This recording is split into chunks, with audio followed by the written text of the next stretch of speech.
একটা ছেলে, ওর বয়স এখন 24 বছর। ওর বয়স যখন 18 বছর তখন থেকে সে জব করে। জবের স্যালারি খুব বেশি তা না, মোটামুটি ধরেন মানে 20-এর মধ্যে, 20-এর কাছাকাছি। তো যাই হোক, এই স্টেজে তার হঠাৎ করে মনে হইলো যে সে বিয়ে করবে। তো বিয়ে করতে যাবে ওই স্টেজে তার ফ্যামিলি তাকে বাধা দিল যে না, এখন বিয়ে করা যাবে না, because you are not ready.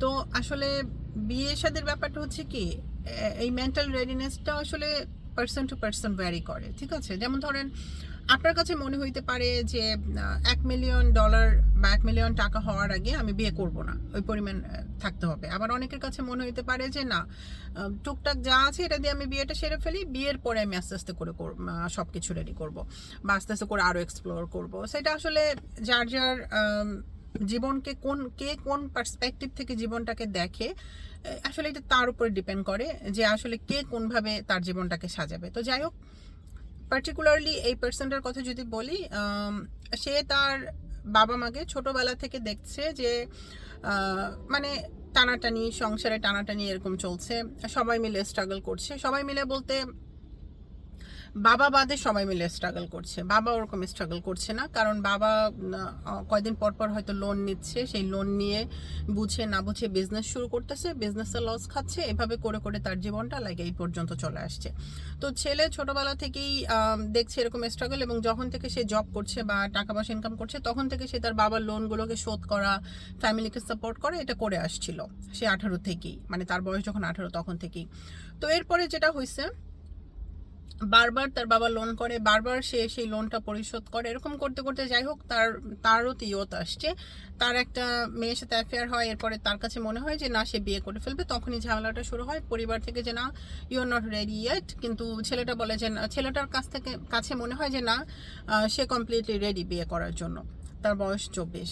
তো যাই হোক, এটা একটা বাচ্চা যখন মানে 18-র পর থেকেই যদি সে মনে করে যে সে রেডি, সে বিয়ে করবে, বা সে টুকটাক জব যেটাই করে সে ইনকাম করে, এবং তখন যদি তার মনে হয় সেটা ক্যারেক্টার ঠিক রাখার জন্য হোক বা কাউকে প্রমিস করেছে সেজন্য হোক, যে কোনো কারণে হোক না কেন, সে যদি মনে করে সে রেডি, এখানে সেখানে ক্যারেক্টার নষ্ট করার থেকে সে বিয়ে করবে, এটাই বরং সুন্দর। এবং বাবা মাকে সেই জায়গাটাতে বরং বাচ্চাকে সাপোর্ট করা উচিত, হেল্প করা উচিত। তো যাই হোক, যেহেতু সংসারে টানা পড়েন, তো একটা পর্যায়ে ছেলে কিন্তু বলেই বসছে যে তোমাদের জীবনের ঘানি এটা আমি আর টানতে পারবো না, তোমাদের যে লোন, এই লোন এইসবের দায়িত্ব আমি অনেকবার এটাকে পে অফ করে দিয়েছি, আমি আর করতে পারবো না, এখন আমাকে আমার লাইফের কথা ভাবতে হবে। তো এইটা বলার পরে বাবা মা সহ আত্মীয় স্বজন আশেপাশে সবাই বলতেছে যে ছেলে তো বেয়াদব। আপাত দৃষ্টিতে আপনি যদি বাংলাদেশের প্রেক্ষাপটে চিন্তা করেন, কথার এই ঘটনাটা যদি ভাবেন, তখন মনে হবে যে আসলেই তো এটা বেয়াদবি, বাবা মার মুখে মুখে কেন কথা বললো। বাট আপনি যদি একটু ভালো করে ঠান্ডা মাথায় মেন্টাল রিজনিং করেন, তখন আপনি বুঝতে পারবেন যে অফকোর্স বাবা মার সাথে বেয়াদবি করা যাবে না, তাদেরকে উফ শব্দটা বলা যাবে না, তবে অফকোর্স আপনি সেলফ ডিফেন্ড করতে পারবেন। যেখানে দেখেন, আমরা কোনো মানুষ পারফেক্ট না, আমরা কোনো মানুষ কিন্তু ফেরেশতা না। তো সেম ওয়েতে বাবা মাও ফেরেশতা না, সব মানুষের ভুল হতে পারে, বাবা মায়েরও ভুল হতে পারে। তবে কোনো বাবা মা যখন ভুলের পরে ভুল করতে থাকে, সেখানে অফকোর্স আপনি বেয়াদবি না করে, যদি সেটা আপনার কাছে মনে হয়, অফকোর্স আপনি সেলফ ডিফেন্ড করতে পারেন। যে যেমন এই পার্সপেক্টিভে যদি বলি, এই সিনারিওতে যদি বলি, ওই ছেলেটা বলেছে যে তোমাদের লোন তোমরা বারবার একই মিস্টেক করবা, একইভাবে আমি বারবার পে অফ করে দিব, এবং আবার তোমরা লোন করবা, এইটা আমি আর নিতে পারবো না। সো আমার মনে হয় যে ছেলেটার এই কথাটা বলার রাইট এখানে ছিল, এবং সে সেটা বলেছে। তো আমি আসলে এখানে একটু কিছু ব্যাপার হাইলাইট করতে চাই।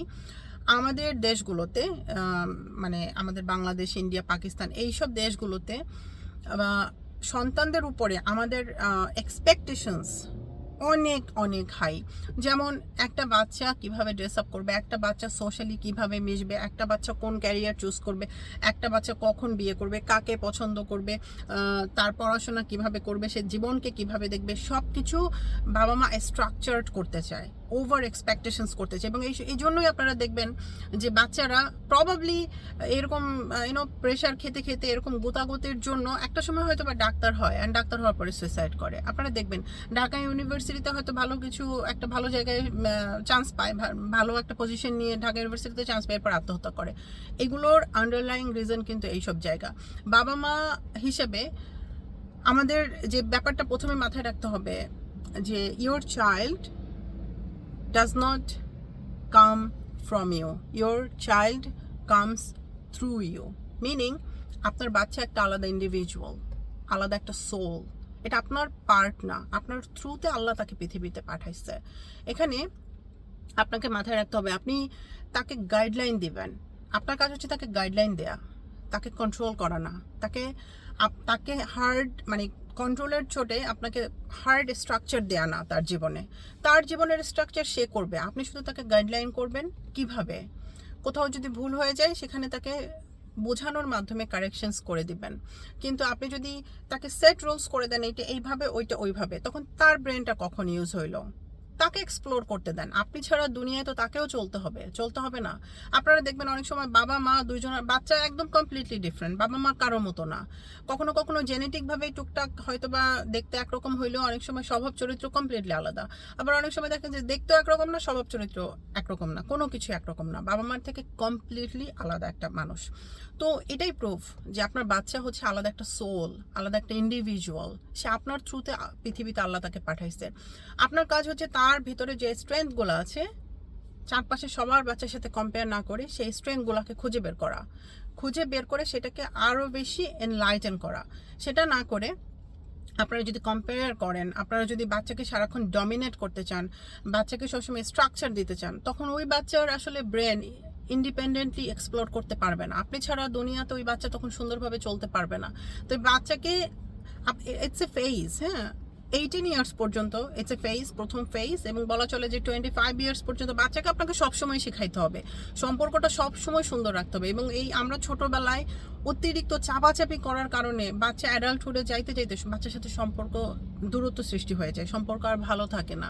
কিন্তু আপনি যদি সুন্দরভাবে গাইডলাইনগুলো দেন, গাইডলাইন দিতে থাকেন through out your parenting journey, তখন যেটা হবে যে বাচ্চা ইভেন যখন 40ও হবে তখনও যখন কোথাও ঠেকে যাবে বাচ্চা আপনার কাছে আসবে এবং আপনি তখনও তাকে শিখাবেন, আপনিও শিখবেন, তাকেও শিখাবেন। প্যারেন্টিং জার্নিটা এরকম, বাবা মাকে প্রতি মুহূর্তে শিখতে হয়, বাবা মা প্রতি মুহূর্তে ভুল করে এবং সেই ভুলটাকে অ্যাকনলেজ করতে হয় যে ওকে এটা আমার ভুল, নেক্সট টাইম এই ভুলটা আর করা যাবে না।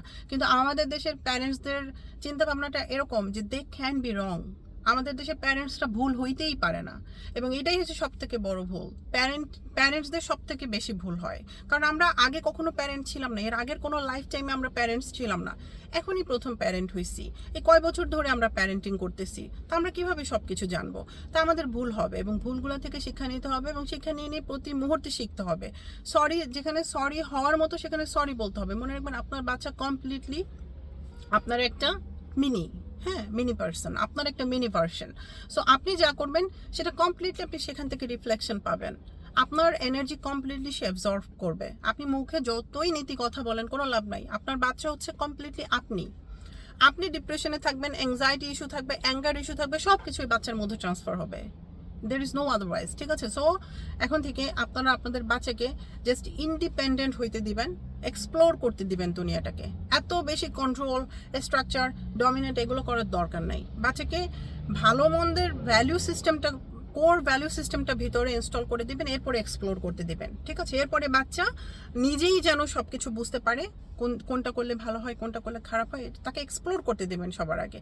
এবং সব জায়গায় নিজেই তারকে আপনার মতামত না দিয়ে তাকে অপশন দিবেন যে কোনটা, এটা নাকি এটা। তখন সে এক্সপ্লোর এইভাবে, মানে জিনিসটা এরকম যে ঘুড়ি আকাশে উঠবে কিন্তু লাটাই আপনার হাতে থাকবে। অপশন দিবেন যে এটা নাকি ওটা, তখন বাচ্চা ভাবে যে ও আচ্ছা আমি ইন কন্ট্রোল, সো ঠিক আছে আই টেক দিস ওয়ান।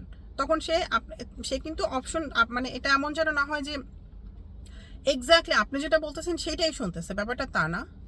যখন তার হাতে 2-3-4টা অপশন থাকবে তখন সে ভাবে আচ্ছা আমিই তো চুজ করলাম, কিন্তু সে চুজ করলেও কিন্তু আপনার অপশন থেকে, ঠিক আছে? সো এটাই হচ্ছে প্যারেন্টিং।